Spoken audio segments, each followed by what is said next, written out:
Welcome back to the channel. Today we're going to answer the question, do you really need rudder pedals? Welcome to Connect Sim, a channel dedicated to one question. Can VR Flight Sim pre-train a student for flight school? Will it make you a better pilot, faster, safer, and for less money? And will the masked aviator ever remove his VR headset? Hey, show me in the rule book where it says I can't wear goggles while flying. Wow, there's a lot of rules in there. After 6 months of full immersion simulation, I'm putting my life on the line to find out. Does pre-training in VR give a rookie pilot the edge? Or have I just doomed my poor CFI to an overconfident student with a head full of bad habits? Strap in, hit subscribe as we push the limits of pilot training On Connect Sim. So today we're answering that question, do you need flight pedals? What do they do and can you get by without them? We're going to take a look at that. RPMs look good. Flight controls appear to be moving. Fuel selector set to both. Trim is set to takeoff. Zero flaps set. One last look at the sky, make sure we're clear. Jekyll Island traffic, Cessna 68, Quebec Juliet, taking off runway 36, Jekyll Island. All right, so the obvious thing that rudder pedals are great for is when you're taking off or when you're landing, to stay on the center line of the runway. You use a little bit of rudders to control the nose, and that's our rotate, so we'll take off. So it's a real subtle thing when you're taking off to keep yourself on the center line.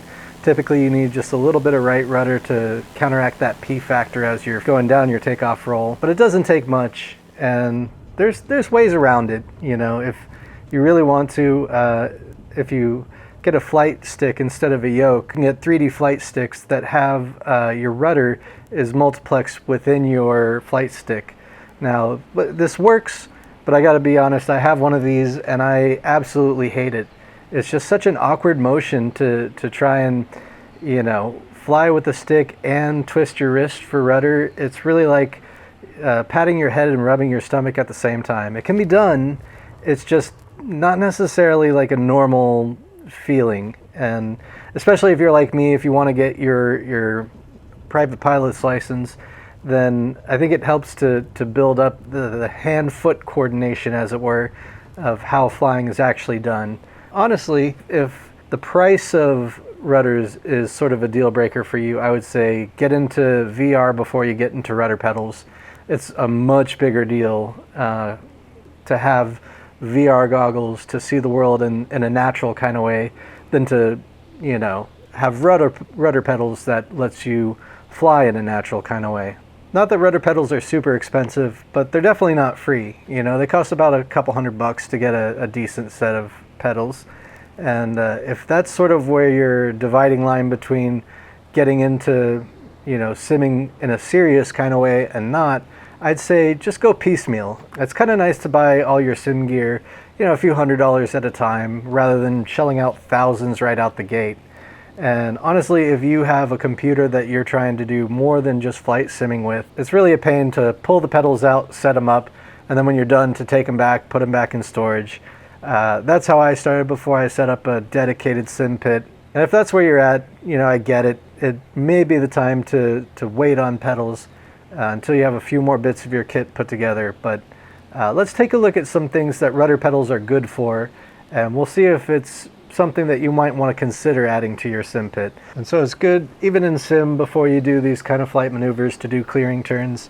Clearing turns are just a quick 90 degree to the left. So we're starting at due north. We'll turn to the west. We'll look for traffic. There's our west. We'll turn to the right. And you might say, what's the point of doing this? There's no planes, it's a big sky. I think it helps get you in the mindset of, you know, looking for traffic, doing things safely. It's something that you have to do on your check ride anyway. So if you kind of get into the habit of doing clearing turns, you're going to be not only more able to perform the maneuvers you have to, it'll also make you safer during your training. So that's not bad either.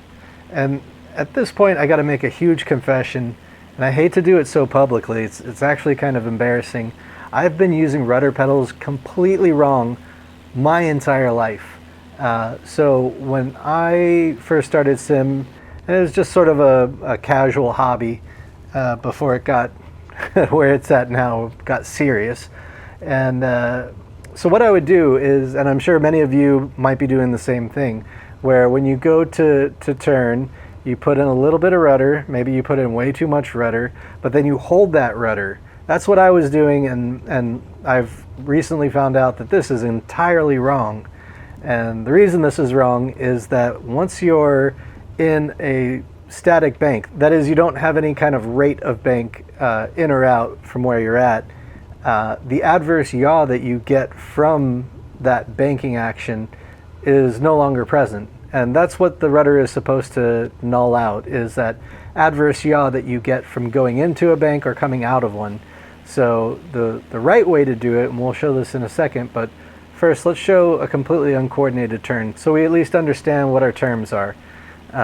So an uncoordinated turn, it's something that's very difficult to get right in sim, because unlike a real airplane, you're not going to feel if you're doing it right or wrong.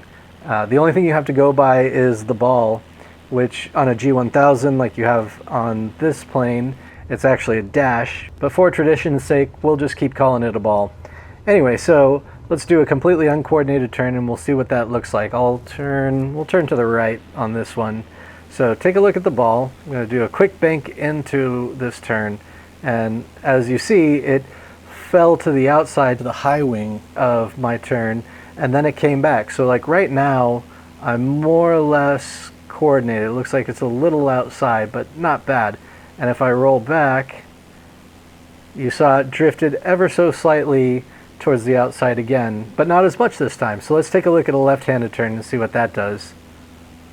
Okay, similar rate of turn, and it fell to the outside, to the high wing like it did before. Not quite as fast, it didn't feel like, and I think that has to do with the P factor of your prop, because the P factor and the slipstream that's kind of doing a corkscrew around your plane and hitting your tail on the left side there. But you can see if I hold a constant angle of bank, that ball is going to stay level underneath my turn indicator. So this means that as long as I'm in a constant rate of bank, that I'm always coordinated. The actual way to use your rudder pedals, and I had to read this 3 times until I was ready to integrate it into my understanding of how planes work. But what you really want to do is just add a little bit of rudder as you're going into and out of your turn. So let's do a coordinated roll out of this turn. So we'll just do a little bit of rudder to the right. I think I did a little too much. Again, it's hard to tell when you're in VR or any kind of sim. If you don't have a motion base, you're not going to feel this. And actually, it was turns that made me want to. I started looking into getting a motion base at one point. That's how serious this hobby had become.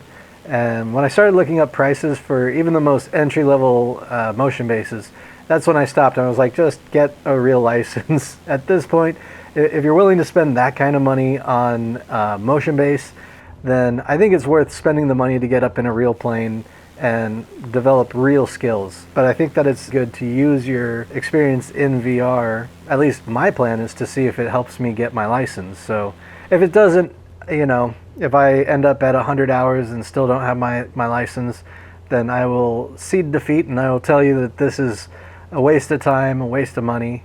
But we'll see when we get there. I got, at this point, about 5 months before I start doing my regular lessons. So okay, so let's look at one more coordinated turn. We're just going to turn left this time, a little bit of rudder. All right, so we're in a standard rate turn. You can see on my G1000 that little magenta arc just under my heading. That shows you what your rate of turn is, and that's going to be a combination of your speed, your bank angle, and your attitude going into it. So let's turn, and once again, just a little bit of right rudder as we get out of that. Let's turn right, and as you can see, it's just super small movements. I don't know if you can even see on camera how small my feet are moving. Obviously, I don't know how it feels in a real plane. I don't know if my sensitivities are set correctly. I don't know if there's error in the way Microsoft's flight model works. There's a whole bunch of variables that might make it different when I get in a real plane. The value is, I think, in putting that in your memory banks of how to do it, not necessarily the scale of what you need to do. I'm sure when you get into different airplanes, That sensitivity is different in a Cessna 172 than it might be in like a Piper Warrior. But just having it in your memory banks, I think that'll help you when it comes time to learn for real. At least that's my operating theory. So let's do one more turn. We're going to head out to this airport over here. So if it was just takeoff, landings, and your turns, honestly, I would say that rudder pedals are probably not worth their cost. But we're going to look at a couple of other flight maneuvers that I think start to justify why you might want to consider getting rudder pedals if you're seriously getting into simming, or if you want to get your license like I do. If you want to get your license, honestly, I gotta say, if it saves you even 1 hour in a plane, it's going to be worth it. So does it save an hour? That's something I can't tell you for sure, but it's worth it for me to take that gamble. And if it turns out to be a waste of time, I'll let you know, and I'll hang my head in shame like I had to about coordinated turns. So there's a couple of different maneuvers that I want to show you that I think are invaluable for having rudder pedals. And the first one is a forward slip. And what we'll do for this demonstration, I'll just kill the engine real quick. So that's dead stick. Let's pretend that we just had an engine fire. So we got to get down as quick as we can. There's a runway beneath us. We don't have time to circle around though. And I now can't operate my flaps because this engine fire has taken out my electrical bus. In this plane, you operate your flaps with the electric bus. So dead stick, and I am super high. So forward slip, I'm just gonna go to a bank and I'm gonna give opposite rudder input. And so now I'm turning that rudder into a giant drag device. And this allows me to maintain a set course towards the runway. I can descend very fast, and you can look at my speed. I'm at 105 knots and pitching down quite aggressively, but I'm still not over speeding. I'm at 106, so I'm pretty stable in my speed approach. You know, if I didn't have this forward slip, I'd be over speeding like crazy. I'd be close to or exceeding VNO, so my plane might be breaking up just due to aerodynamic forces. And you know, if you have a fire in the engine bay, you really need to get down and land extremely quick. So this forward slip allows me to increase my drag. You can tell my nose is pointed off to the right of the runway, but the track that my airplane is headed on is straight towards that runway. And I'm just controlling that by how much bank I give it.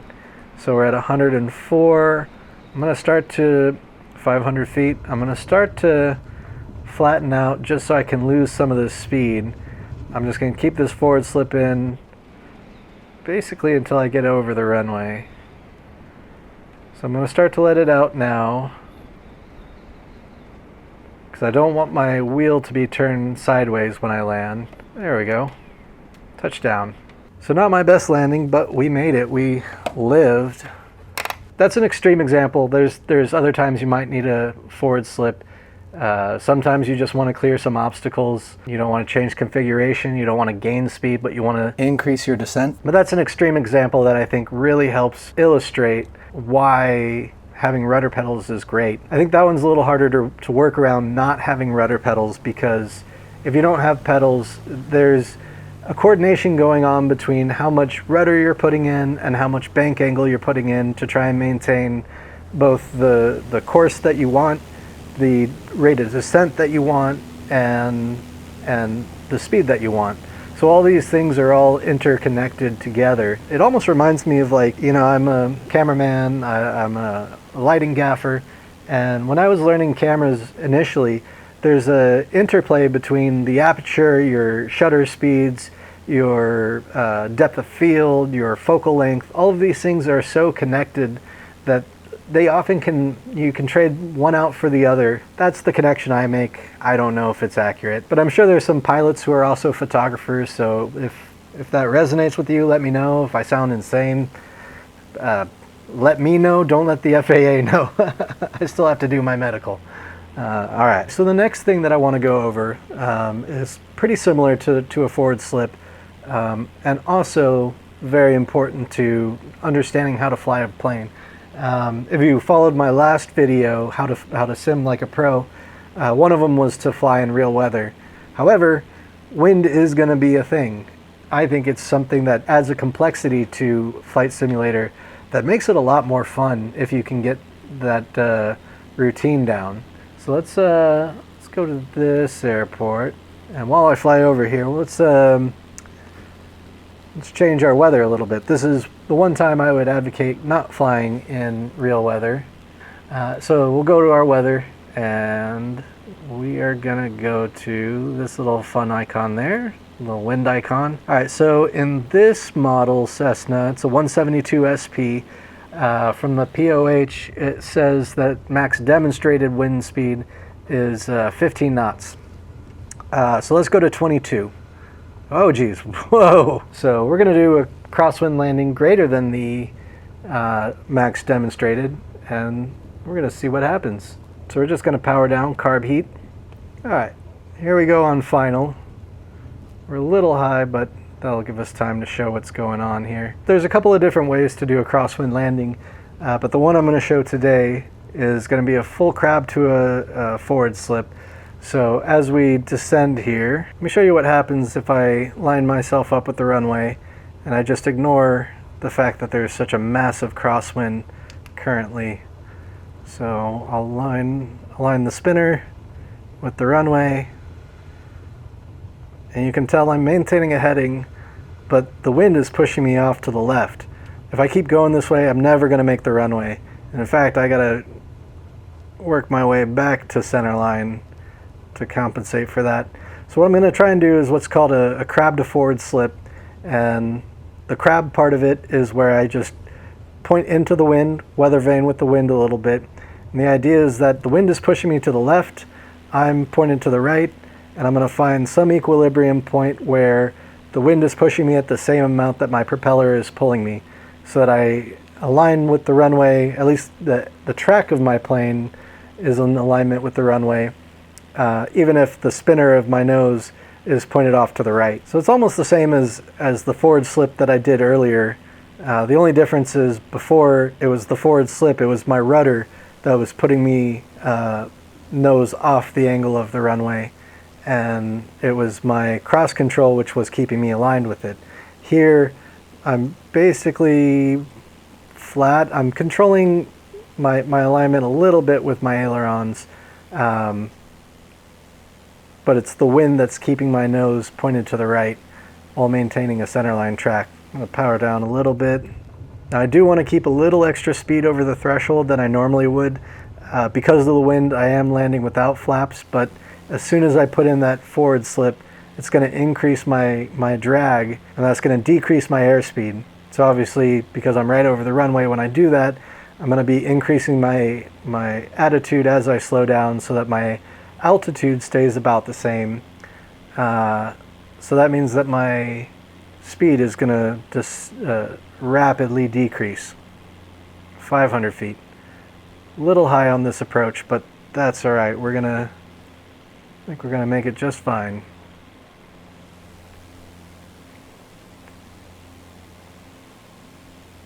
And we're 81 coming over the threshold, so like I said, we got to be a little bit fast for this. 78, I think that's gonna be good. So at this point, I'm gonna put in that forward slip.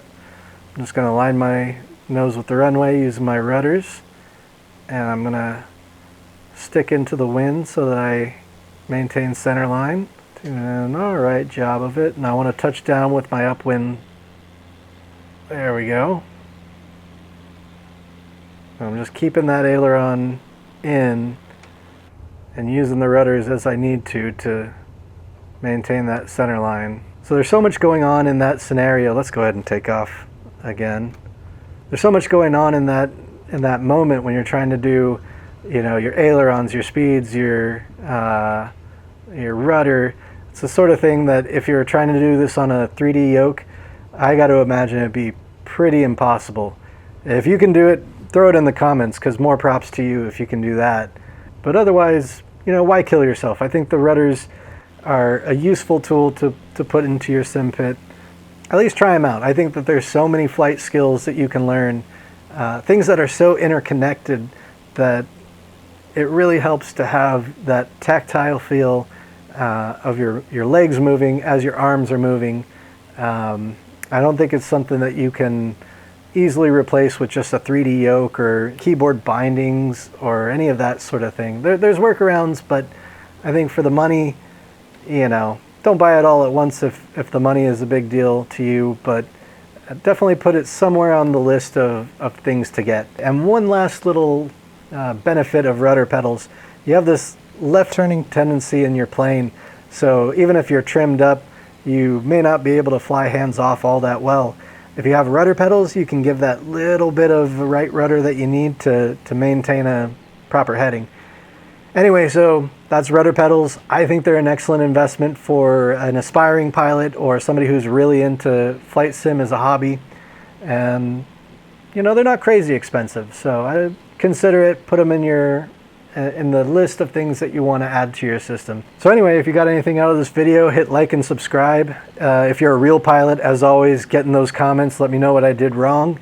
Let me know if there's any more nuance to the things that I've learned that I'm not fully grasping. And if you're into flight sim, hit that like and subscribe button. It's going to help the algorithm. You'll see at least this part of my face more often. And hit that bell icon so in 5 months when I actually get to my flight lessons, you can see what benefit this flight simming has been, if any. You'll also get to see if I take off these goggles. I'm not taking them off. I'm flying with these goggles. You hear me? I'm flying with these goggles. I'm kidding. I'm not flying with the goggles. I know. They're not going to let me. They're probably not going to let me. Do you think they'd let me? What if I did this? What if I did this? Do you think they'd let me fly if I, you know, get a laugh out of them? Maybe they'll ease up on the rules because, hey, he's a funny guy. All right, fine. I guess not. I guess not. I'll set my eyes back to normal. All right, see you in the next one.